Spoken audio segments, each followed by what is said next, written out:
तो हमने कल देखा 27वां श्लोक। तो आज हम 2.28 श्रीमद् भगवद गीता अध्याय 2 श्लोक संख्या 28।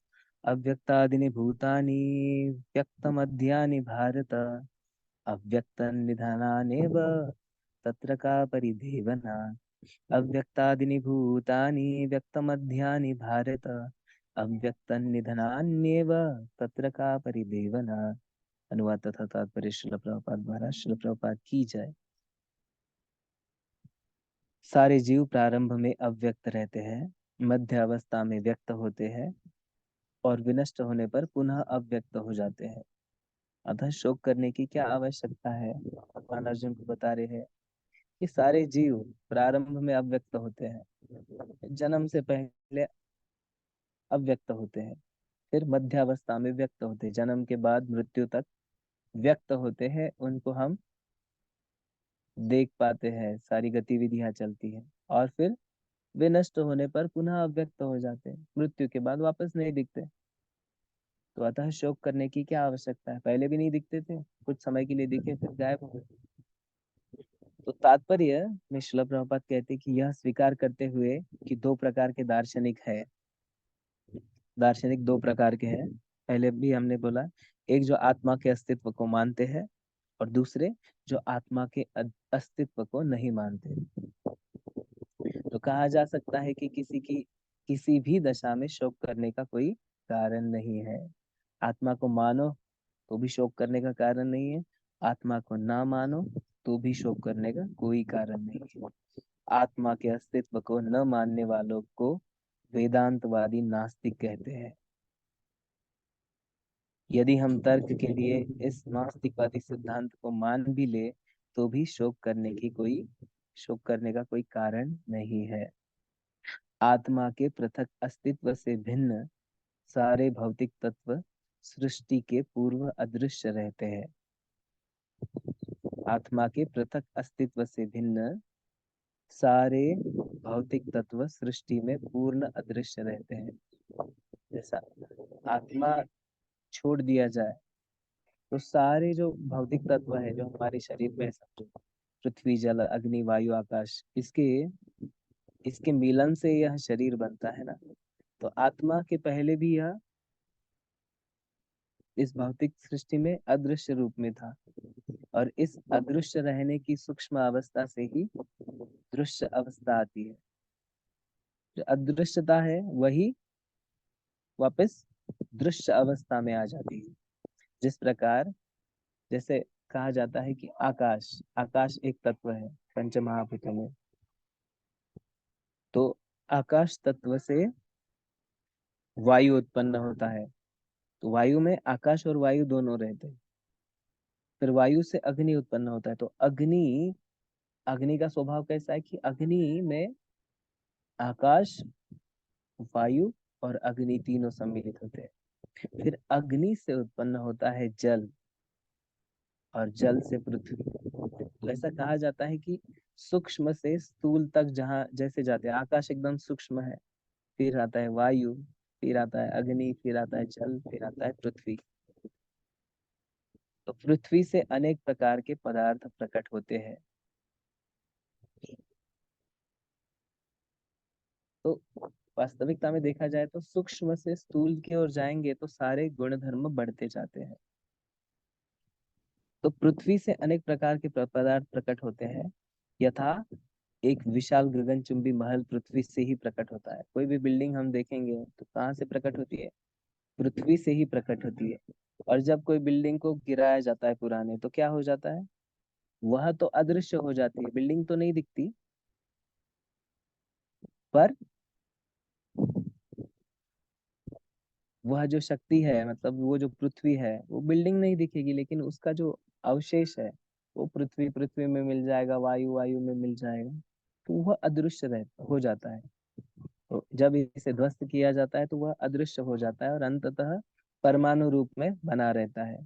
शक्ति संरक्षण का नियम हमने पढ़ा है ना स्कूल में। शक्ति संरक्षण का नियम, शक्ति ना कभी विनाश हो जाती है, सिर्फ वह अपना रूप बदलती है। जैसे यहाँ पे श्रील प्रभुपाद जी उदाहरण देते हैं कि कोई बिल्डिंग किससे बनती है? पृथ्वी से बनती है। पृथ्वी से ही सारे पदार्थ आते हैं जिससे बिल्डिंग बनती है। और जब उसे नष्ट कर दिया जाए, उसे तोड़ दिया जाए, तो क्या हो जाता है? बिल्डिंग तो गायब हो जाती है, पर जो जो सामग्री है वो तो वैसी की वैसी रहती है ना। उसका मलबा है, कहीं पृथ्वी पृथ्वी में मिल जाती है, कुछ यूज हो जाता है, कुछ कहीं कहीं ना कहीं तो रहता है, तो उसे कहते हैं कंजर्वेशन ऑफ एनर्जी, शक्ति संरक्षण का नियम। किंतु कालक्रम से वस्तुएं प्रकट तथा अप्रकट होती है। जैसे एक और उदाहरण के लिए, हम माटी देखते हैं, माटी, तो माटी को हम मटका देखते हैं क्या? नहीं, लेकिन मटका माटी से ही निकलता है। लेकिन जैसे ही मटका फूट जाता है, वापस माटी बन जाता है।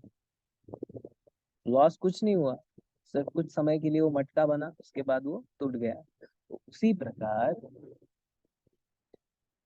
यह शरीर जो है, श्रील प्रभुपाद जी उदाहरण उसीलिए दे रहे हैं कि ये शरीर कुछ समय के लिए व्यक्त होता है, लेकिन आत्मा मानेंगे तो आत्मा है इसलिए ये शरीर व्यक्त होता है, नहीं भी मानेंगे तो भी कोई चिंता का विषय है नहीं। तो अंतर इतना ही है कि वस्तुएं कुछ समय के लिए प्रकट हो जाती है, कुछ समय के लिए अप्रकट होती रहती है। अतः प्रकट होने या अप्रकट होने पर शोक करने का कोई कारण नहीं है। यहाँ तक कि अप्रकट अवस्था में भी वस्तुएं समाप्त नहीं होती। प्रारंभिक तथा अंतिम दोनों अवस्थाओं में ही सारे तत्व प्रकट रहते हैं, केवल मध्य में वे प्रकट होते हैं। तो प्रारंभ में और अंतिम स्थिति में सारे तत्व अप्रकट रहते हैं, दिखते नहीं है। जैसे जन्म के पहले शरीर नहीं दिखता है, और जन्म के बाद शरीर तो दिखता है, लेकिन मरा पड़ा रहता है, तो उसे या तो जलाया जाता है या तो दफनाया जाता है, वापस दिखता नहीं है। केवल मध्य में जब जीवन है तब तक ये दिखता है, प्रकट होते हैं। तो इस तरह इससे कोई वास्तविक अंतर नहीं पड़ता। यदि हम भगवत गीता के इस वैदिक निष्कर्ष को मानते हैं कि भौतिक शरीर काल क्रम में नाशवान है, भौतिक शरीर जो है, श्रीमद् भगवत गीता में क्या गया है? अंतवंत इमे देहा, यह शरीर तो नष्ट होने ही वाला है कुछ काल क्रम के बाद। लेकिन लेकिन नित्य योक्ता शरीरिन, जो शरीर के अंदर है आत्मा, वह शाश्वत है। तो हमें यह सदा स्मरण करना पड़ेगा कि यह शरीर वस्त्र के समान है। तो क्या ध्यान में रखना है हमें कि यह शरीर जो है वस्त्र के समान है। जैसे हम कपड़े बदलते हैं ना, उसमें कोई शौक करते हैं क्या? अरे मेरा शर्ट फट गया तो मैं दूसरा शरीर पहनूंगा, तो उसमें कोई शौक करने की बात है क्या? इस पे कौन शौक करेगा? अरे मेरा एक एक कपड़ा फट गया इसलिए मैंने दूसरा धारण किया। तो शाश्वत आत्मा की तुलना में भौतिक शरीर का कोई यथार्थ अस्तित्व नहीं होता। उसी प्रकार जो भौतिक शरीर है वह भी कपड़े बदलने जैसा ही है। जब यह शरीर वापर करने लायक नहीं होता है, क्षीण होता है, कमजोर होता है, तो यह शरीर आत्मा छोड़ देती है। तो यह कैसा है? शाश्वत आत्मा की तुलना में, आत्मा तो शाश्वत है, उसकी तुलना में यह भौतिक शरीर कैसा है? जिसका कोई यथार्थ अस्तित्व नहीं होता। इस भौतिक शरीर का कोई वास्तविकता में अस्तित्व नहीं होता है। बस आत्मा इसके अंदर है, इसीलिए इसका अस्तित्व महसूस होता है। आत्मा निकल जाए तो इसका क्या अस्तित्व है? वापिस ये जो शरीर बना है, पृथ्वी जल अग्नि वायु आकाश, हर तत्व अपने अपने इसमें निकल जाते हैं। जैसे जलाते हैं तो जो वायु है शरीर के अंदर, वो वायु में निकल जाती है, आकाश आकाश में समा जाता है, राख के रूप में पृथ्वी में समा जाता है, पानी बाष्पीभवन होकर शरीर के अंदर जो पानी है वो भी पानी तत्व में मिल जाता है। तो उसी प्रकार वास्तविकता में देखा जाए तो यह शरीर कैसा है, शिला प्रभुपाद कहते हैं कि एक स्वप्न के समान है। स्वप्न में क्या होता है, कभी कभी हम स्वप्न देखते हैं तो स्वप्न में हमें दिखता है कि हम आकाश में उड़ रहे हैं, या किसी राजा की भांति रथ पर आरूढ़ है, या हमें कुछ सुपर पावर आ गया और हम बहुत चीते से भी तेज भाग रहे हैं। तो यह स्वप्न होते हैं। तो स्वप्न मतलब क्या, कुछ समय के लिए हमें वो भावना लगती है, लेकिन जैसे ही हम उठ जाते हैं तो कहाँ गया स्वप्न, कहाँ गया आकाश में उड़ने वाले पंख, कहाँ गया राजा का रथ। कुछ नहीं दिखता है ना, ना हम रथ पर होते हैं ना आकाश में उड़ रहे होते हैं। पर सपने में जब हम देखते हैं तो हमें ऐसा लगता है कि वास्तविकता में हम उड़ रहे हैं क्या। अलग अलग सपना सपने आते हैं मतलब। तो सपने जैसे टेम्पररी होते हैं कुछ समय के लिए, वैसे यह शरीर जो है ना, एक बड़ा सपना है। कुछ समय के 100 साल के लिए, या जितनी अपनी आयु होगी उतने साल के लिए। समझो हमारा 70 साल में हम मर जाएंगे, तो जन्म से लेके तो 70 साल तक ऐसा 70 साल का थोड़ा बड़ा सपना होता है। उसके बाद सब खत्म। तो ये सपने में हम, ये हमारे रिलेटिव्स है, ये हमारे बीवी बच्चे है, माता पिता है, ये हमारे परिजन है, ऐसा हम सब सोचते हैं। ये मेरा पैसा है, ये मेरा गाड़ी है। सब सपने के समान है वास्तविकता में देखा जाए तो।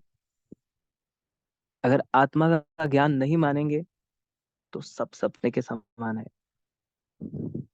वास्तविकता में शरीर ही सब सब कुछ समझेंगे तो एक बड़ा सपना है।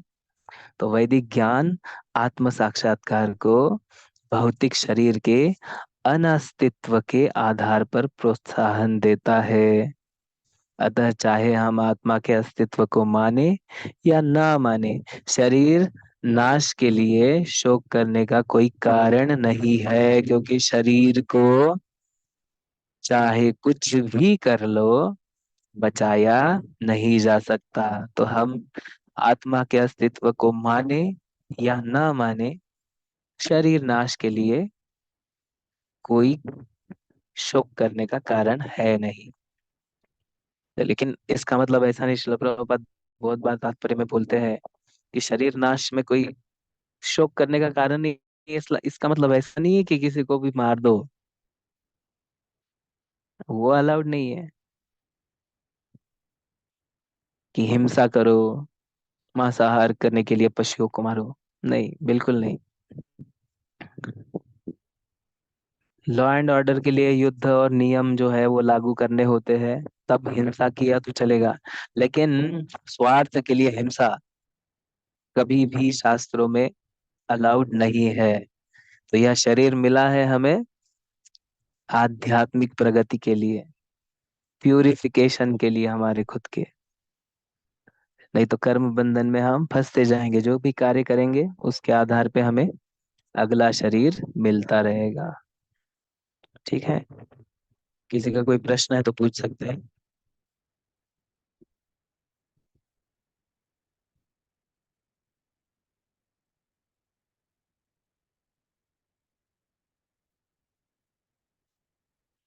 ठीक है, तो फिर हम लोग रुकते हैं यहाँ पे।